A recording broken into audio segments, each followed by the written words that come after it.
Welcome to the Thriving Christian Artist, the podcast where we hope you connect with God to bust through the roadblocks that have held you back for years, create the work you love, and really live the life you know God created you to live as an artist in His kingdom. I'm Matt Thomas, your host. Let's get started. Well, hey, my friends, welcome to another episode of the Thriving Christian Artist podcast. You know, several years ago, I got the great opportunity to travel in Australia for about a month, and I met so many incredible people, Dee Kaylock and Heather Bradbury and the folks at the Poetina arts community. But one of the guys that I met at a conference that we did, it was called Co-Create, was a poet and spoken word artist named John Englezos. And John is my guest today on the podcast, and listen, you are going to love John. I joke with poets and, him and, I think about Joel McCarrow, my friend Stephen Roach, who's got the Makers and Mystics podcast. I always tell them, I'm like, dude, everything you say is like you wrote it down and it's like a quote.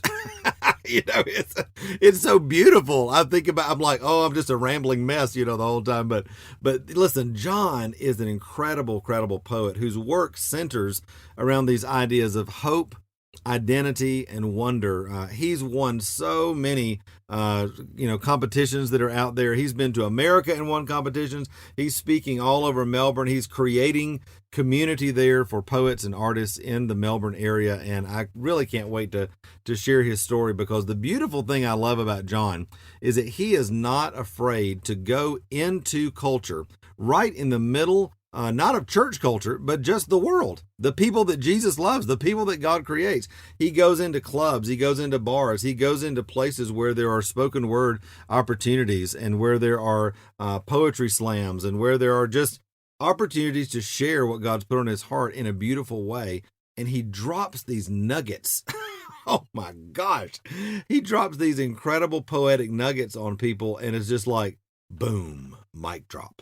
All right. In fact, he's going to drop one on us today at the end of the podcast. You're going to love this, but I want to encourage you, listen to the podcast. It's going to be a real encouragement to learn about John's story, but then also be sure. Now listen, don't forget this. Be sure to click the links that we've put into the show notes for John's YouTube channel, for his Facebook, so that you can listen to some of the other things that he's got out there. Man, it's going to be a huge blessing, in your life. So I think anytime we can listen to people like John and, other poets that are out there that can lift us, this is what poetry does. It lifts us from the mundane. It lifts us from the normal. It lifts us from the typical and gives us vision for what's possible, wrapped in beauty. Oh my gosh. You're going to love this interview with my friend John Englezos. All right. Now, before I jump into that interview, I want to take just a second and say thank you to Danny, all right, Dani, who left me a beautiful review here on iTunes. And Danny said, practical, refreshing, and kingdom focus. Matt's podcast has been such a breath of fresh air for me. I know a lot of artists, but very few with kingdom mindsets. And so navigating the art world has often felt very lonely. Matt's podcast reminds me that there are other creatives out there on similar faith journeys, and it has often lifted me up when I felt discouraged. I love the practical tips and the down-to-earth conversations. It's been a huge blessing to my life. Thanks so much, Matt. Well, Danny, listen, thank you so much. That's why I do what I do. All right. God called me to raise up an army of artists back in 2009. And that's a huge vision. But literally that means nothing unless lives one by one are being changed. And it means so much to me and to my team when we hear stories like yours, Danny, and others that take the time to leave a review and say, listen, Matt, what you're doing is making a difference. What you're doing is encouraging me. The stories of the artists that you're sharing on here, the teaching that you're giving, it encourages me. It makes a difference. And so really, it gives me the warm fuzzies, and I just love it. So thanks, Danny, so much. And listen, if you're sitting out there, you've not reviewed the podcast, you've not subscribed, please do that.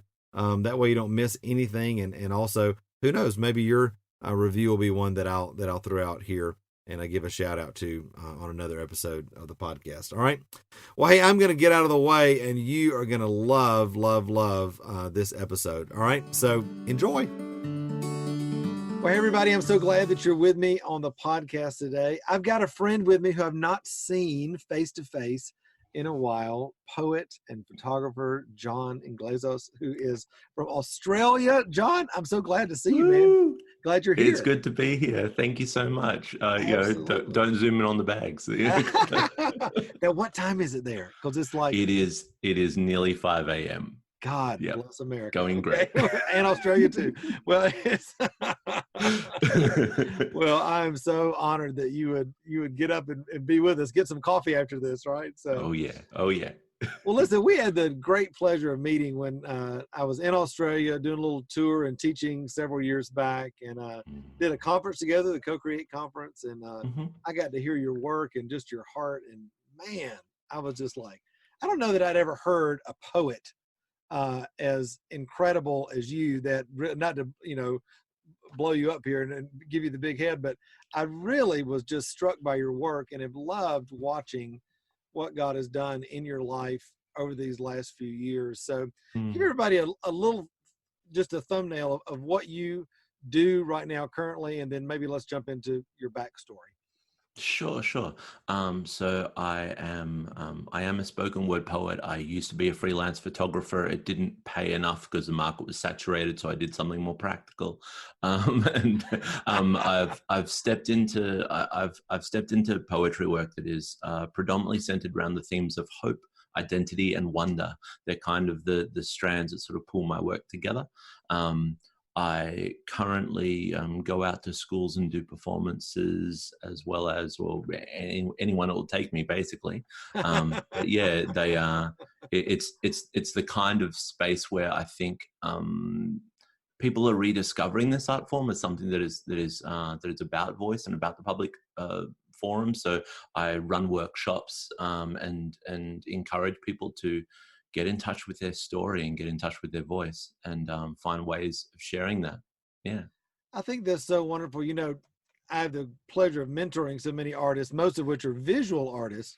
And there's such a big leap for them to make sometimes in thinking, could I actually do my work part-time or full-time as, my vocation? And I love you talking about, I just did the practical thing and became a full-time poet. I mean, who does that, John? Look, I will be honest and say, like, there's always been the side job of, customer service and sales forever kind of thing. I'm currently also a disability carer. So, I'm trying to, it does need to be supplemented, but it's awesome. But cheers to you. I mean, jumping out like that and really going for it. I think there's a grace for all of us that comes when we step out in faith and do what God calls us to do. Did you growing up have a context of being a creative and that being a potential vocation for you? Yeah, sure. So by way of context, creativity's always been in my family. Mum and dad met in a choir at university. I figured that I was going to be a Disney animator up until I turned about 16. So, there was always a dream to do something that was expressive and creative. I think that I found my way around to words. I was bullied in school, if you want the backstory. And so I had the way that I put it is that I had these two separate narratives of being raised in a Christian home and having mum and dad sort of say, Psalm 139, fearfully and wonderfully made. And then I have the bullying voice in the story at school of, like too old, too serious, too wordy, too silent, all these other things. Yeah. And so poetry was my way back then, at least, of sort of going, well, where are my anchor points and how do I cleave to the good narrative, So yeah, I would say that sort of, if we're talking about backstory, that's the thing that informed it. And then in 2013, I photographed a book launch for a certain gentleman called Joel McCarrow, who some of your viewers and people who have come along to your big conference would have heard about, the artist retreat. Yeah. He said, he said to me, it's all good and well to have words on a page, but they need to be out there in the world in some way. And so I took to being on stage. And that's I already had that background by way of, doing music theater and singing in church and doing all that other stuff. So yeah, now I go out there and I've won some titles and I share in a bunch of places. Absolutely. I'm just was as we were getting ready to do the podcast, watching some of your incredible performances on your YouTube channel and all that, and reminding Thank you. myself, oh, I love this guy. I love how he shares what he's doing. It's just so wonderful. You said at the beginning, just to kind of revisit this a minute, that your Yeah. work is really centered around hope, identity, and wonder. What is that kind of trifecta for you? What's wrapped up in that? Well, identity would be how it is that I'm viewing myself, and what it is that God is declaring about me and over me. Um, I believe that everyone has a narrative inside their heart, and you can try and argue politically and socially and mentally with a person, um, but the heart has a story, Mm, and and so the way these things feed into each other would be, hope would be the way in which I'm offering out into the world. If I'm offering from a place of cynicism or from brokenness or these things, then my offering will taste and feel that way. Um, so getting to a place where the truth of God, the truth of His love for me, is the thing that's informing how it is that I view myself, and that is something that's gracious. It's something that's in process, and it is something that is spacious. It's something yeah. that I get to grow into. Um, what that in turn allows for me to do is to wonder, to go out there and see the world and sort of go, well, where is God in this? What is He creating out there in the narrative that's going on around me? And so yeah, I feel that those things are inextricably linked. Mm, And when I try and offer something, I'm not trying to necessarily turn people's views on their heads. I'm just trying to point to these little spots and moments, like, vignettes going, I see God there. I see God there. I see these things that are taking place in you. Isn't this exciting? Isn't the world full of possibility? mm. Yeah. And that takes the pressure off, right? Because I think Mm. so many people in the Christian uh, ethos, if you will, have this, and you've mentioned this before to me, that this desire and need almost to be heard. I have to be heard. You have to understand my point of view. I've got to get Oh this yeah. out. And the thing I love Mm. about your work and the way you present it is that it's so profound and yet so easy. And I mean easy in easy to listen to, provocative and yet welcoming. And Mm. that's not by accident, is it? No. It's been trying to. I think that, Jesus was saying, consider the birds of the field. Look at, faith as small as a mustard seed. These are visuals that are not requiring scientific training to grasp. If it's something that a child can understand, then it can be something that can work around in people's minds and hearts. Yeah. Yeah. One of the interesting things the Lord began to show me, years ago, as I was struggling in my own faith journey. I think I Mm, kind of grew up in traditional Western evangelicalism, so it's mm, like, mm. as they used to say about country music, it's three chords in the truth, Yeah. they, it's kind of the same in the church, kind of church that I grew up in that Mm, don't give me a lot of fluff, just give me the rules, give me the quote unquote truth, and, mm, let's get on with it. And yet you look at mm, Jesus, and he always talked about the kingdom in the context of story and mm, in the mm. context of, hey, the kingdom is like this. If you've seen me, you've seen the Father. Like you said, have you thought about the birds of the air? Why do you think it is? And what is it in your connection with the Lord that drives you to story as opposed Mm, to this other kind of understanding of faith is so rules mm, based and so very much mm. performance based? Oh, look, I mean, I feel like there are different tones of understanding, and Mm. like there are some people that literally just want the maths. The what is it? The Jews require miracles and the Greeks require wisdom, kind of thing. There is this idea that some people do want to say, look, show me the way the machine works, and then I'll get in the car and then I can drive it. I want to know every single working. Right. And I do think there's time and space for that. I do feel that, if you listen to people, like people that have been speaking about this stuff for a long time, Colin Harbinson, he says, we've sort of flipped the thing from, what was, 80% of the Bible being a story and poetry and Right. imaginative language that people can step into, in comparison to didactic teaching and saying, here is step 1, 2, 3, 4. I think that it makes sense if you're going to be instructional to people to sort of say, well, you put the seatbelt on, then you turn the engine, and this is how you go ahead and mechanically navigate through. But it is a very different question if we're going to use a metaphor of a car, because I can. It's a very different thing to say, where would you like to go? Who do you get to journey with? Yeah.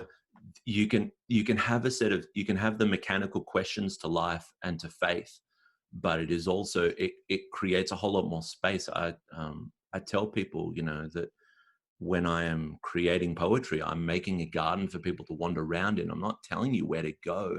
I'm just saying, here's room. What do you do with it? When Jesus says, love thy neighbor, like 3 words, so poetic, but how much space is in that love? And then Right. my neighbor, who's my neighbor? And, all the spaciousness of things, it's creating space. And yet space for so many, and I know this because I hear it all the time from artists who, these artists who define themselves as, well, I'm a Christian artist or I'm a prophetic artist, and that carries with it all this baggage that I have to perform and create and operate in the marketplace in this context. I need doves and rainbows. Yeah, and crosses. Exactly the whole thing. And I'm always, I love to challenge people, and I love to just, like you're saying, invite them, I would say, to the mystery of the kingdom, which is this wide space with the Lord. I've often said, and I really believe this, that God cares much more that we create than what we create, because it's not about the performance of, it's about the process with. And I just love that. And I know for you, you're not just doing this in a vacuum, but you're doing this in the context of community. Talk about that, because I know that you're really passionate about creative community. Yeah, well, I mean, I live in Melbourne, which is one of the most pluralistic and diverse, ethnically, worldview, politically, cities in Australia, which makes it a wonderful melting pot. And if you're going to talk about, intersectionality as a topic, every single person that represents pretty much any given facet is there. I have needed to learn that, if I'm going to exchange in a way which is significant beyond the circle of church, if I'm going to go out into the marketplace, within that marketplace, I have needed to learn to be silent and to listen. There are people who are going to offer very, very different opposing worldviews within their art. They are going to speak with an understanding and view on life which is not hopeful or is cynical or is survivalist or these sorts of things. And I've needed to basically, I think, show up as Jesus in the room and sort of go, in some instances, cool, I'm going to be silent. I'm going to wait until I'm spoken to. You have these people who are using this art form of poetry to, I call it bring the turkey, where they sort of go, here's 16 processes and all these, big scientific words, and I, plonk it on the table. And then I come along and I sort of bring frog in a pond and sort of go, great, well, here's my little dessert. And they're like, oh, wow, all this turkey here, and you've brought this thing that's entirely different. And so when in that respect, my language has been simple. You don't need to pick up a dictionary to understand what it is that I'm saying. And people can hopefully, I don't mention Jesus dying on the cross for your sins as part of my work. I will talk about, the whisper of God in creation. I will talk about, the mystery of hearts and the way 2 dots form a line in between each other. I will speak in terms that have a lot more, hopefully it's still referring to your God language, but in more trade tongue. Yeah. Well, I think your work is a real invitation to people to thoughtfully, digest what you just said, and then hopefully, I think as the intent of the story is, that comes into our heart, our spirit as a seed and lives, right? And begins to Yes. pollute in a good way, infiltrate, if you will, Yeah. everything that we're thinking and operating from. But so many people are scared of that mystery. What's Mm. giving you the confidence? Because I would say you're pretty confident in this. What's giving you the confidence to know that even in the middle of operating in creative mystery, you Mm. know that the Holy Spirit is there with you, operating in and Mm. through you, that He's at work. What gives you that without the outward demonstration that's so typical of what we would say is Christian art? Mm. I feel like I think it is the confidence that partly it is that God knows what He's doing. Um, That's good. that it is not up to me to be the linchpin of the argument. Mm, Um, for when I go into so for example, when I go into schools, um, I ask these people. Uh, I asked a librarian, for these particular students, what's the pulse of this place? How are people feeling? Um, and they said, "Oh, we've raised very, very good citizens, but they don't have their own voice. They're scared to cut their hair or dye their hair a different color. Everyone's very, very, cut to the, cut to mm, the shape." And so when I walk in, I ask the question, well, what is your language of imagination? What's the thing that makes you come alive? I'm not going to tell you what the answer is. I'm going to plant the question. yeah. I don't want to tell people, just wake up every morning, praise Jesus, and head out into the day. I want to say, well, what's the thing that makes you come alive? Because that was what they needed to be asked. And a very Um, Jesus thing to do, I would say. Who do you say that I Hopefully, am? Right? yeah, yeah. Because that puts the onus in someone else to do the work rather than Yeah. saying, well, here's the 2x4, go for it. Right. Um, and so, it's one of the things that I've endeavored to say about. I say that the job of the artist is to listen to three heartbeats. You have to put your finger on the pulse of the city, put your head against the big chest of God, and then listen to what your heart is saying and speak that. Mm, There's going to be places of unison there, and I want to speak that unison. That the desire of people's hearts and the desire of God is actually really close together often. yeah. Um, the incongruence of me saying I must do this on my own, but God inviting me to rest instead. Those things, as an example, are times when the world is incongruent, or I am incongruence to God, and God invites me into that stillness and into that place of listening again. That's so Um, good. so yeah, I would offer that it's that listening to both and not just going, well, I'm working in a vacuum here. No, I'm working in a very, very big space, and it's Mm, good. that's good. Mm. Less people think that you're down in Australia just with a constant flow of open heaven over you, just transcribing the glory thoughts every day. What's your studio practice like? What is a creative practice for someone who's endeavoring, and you are to be a vocational poet? What does that look like Mm. for you? Number one is going out typically 4 days a week and getting the money doing something else entirely. That's the reality. We'll get to the unplugged and off the tree and flying kind of style poetry at some point, but no. Part of what I endeavor to do when I am out there in my practice is pay attention to the things that stand out in my day. Um, so I've written pieces about customers that I served, and I've sort of gone, oh, that was an interesting interaction. Let me pocket that for later. When I worked in a hospital for a little while, I had to clear the plate for a little old lady. She refused to eat anything, and I was like, oh, Mrs. Bird, I see you didn't have your lunch. And she says, oh, no, I didn't like it. I said, well, what would you prefer? And so, offered the question. She sits up and says, lemon, lime, and bitters, please. And so, like and I'm like, I'm pocketing that notion that, everyone does know what the answer is, even when they're absolutely sick, That's but right. this is um, but isn't that wonderful? And so being wonderstruck by the world, is intangible answer of that. More to the point, I always carry around notes open on my phone if I need to write things down as they come. I don't always have the time to let things flow, but I will hit record while I'm driving. Often enough, there'll be trains of thought that I just keep speaking out or writing down as they rise up. I, there are some mountains that aren't for me. But as things poke, as things poke at my heart, or as things keep returning around, I will try and at least write things down in some gibberish sense first, and then I will try and refine that. Right. And then when I feel it's ready, then I can offer it as art. That's good.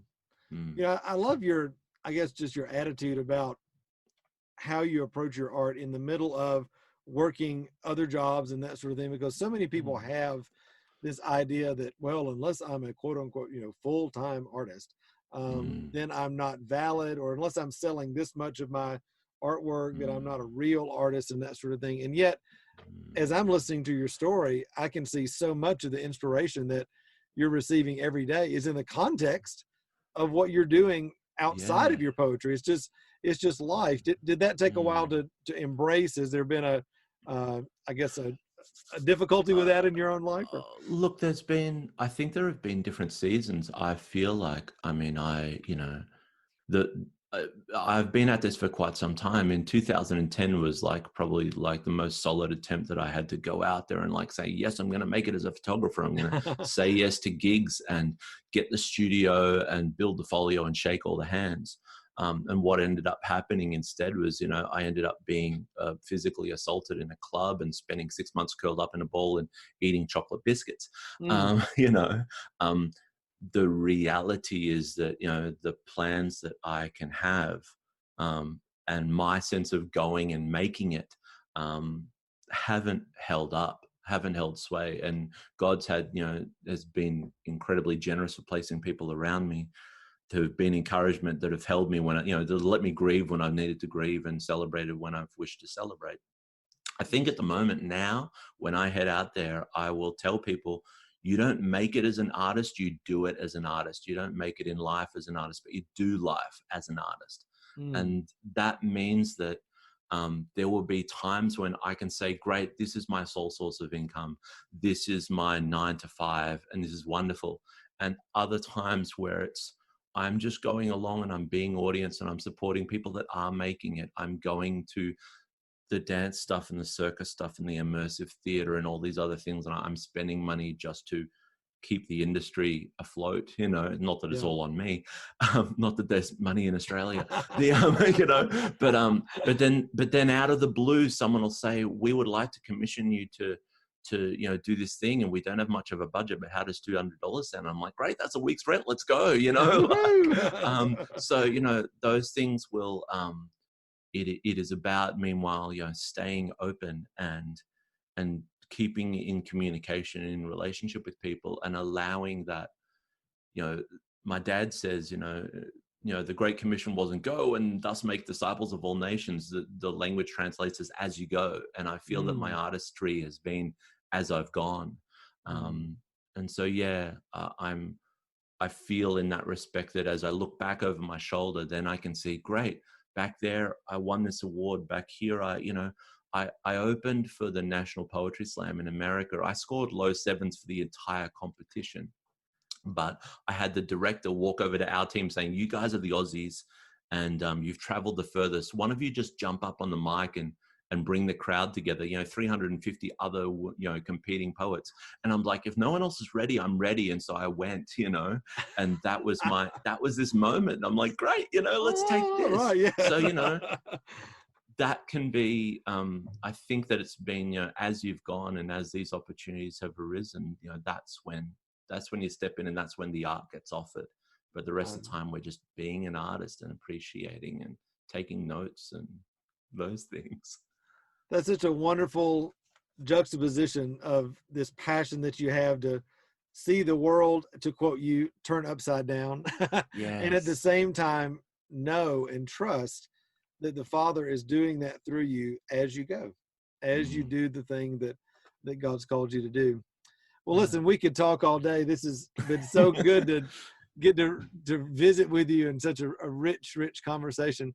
Thank I you. love talking to poets because everything you say is quotable. It's like, did he think about saying that? Because that is really good. I mean, it's like every word is just so beautifully crafted. I'm over here The just nuggets, spewing. give us the nuggets. I know, exactly.